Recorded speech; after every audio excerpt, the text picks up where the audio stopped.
Le désert du Sahara, une vaste étendue de sable, un soleil brûlant et une chaleur impitoyable. C'est un lieu d'une beauté austère, mais aussi d'un immense danger. Imaginez maintenant être abandonné là, sans nourriture, sans eau, ni abri. C'est la réalité pour des milliers de migrants expulsés par l'Algérie.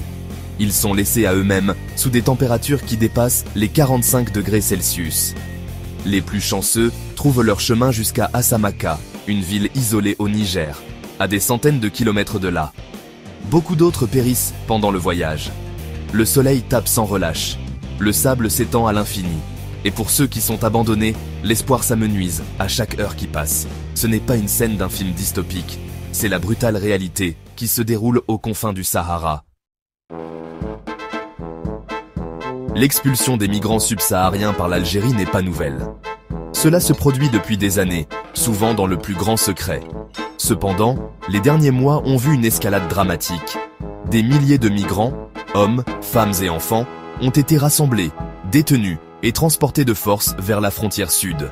Le gouvernement algérien prétend lutter contre l'immigration clandestine, mais l'ampleur des expulsions et la brutalité qui les accompagne racontent une autre histoire. Ces déportations sont plus qu'une simple question de politique d'immigration. C'est une crise humanitaire qui se déroule au ralenti.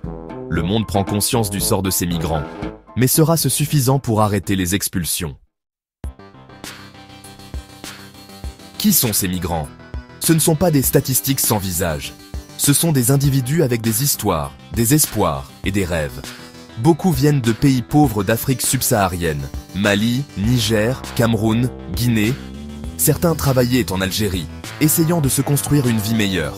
D'autres étaient de passage, espérant atteindre l'Europe. Ce sont des pères et des mères, des fils et des filles. Ce sont des étudiants et des ouvriers, des enseignants et des commerçants. Ce sont des gens comme vous et moi, pris entre les feux croisés de la géopolitique et des préjugés. Leurs histoires nous rappellent le coût humain de l'indifférence. Section 4. Déportés dans le danger. Le processus de déportation est souvent brutal. Les migrants sont arrêtés à leur domicile, sur leur lieu de travail ou dans la rue. Ils n'ont aucune possibilité de plaider leur cause ou de contacter leur famille.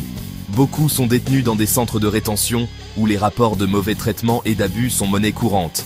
Ensuite, ils sont chargés dans des camions et conduits vers le sud, plus profondément dans le désert.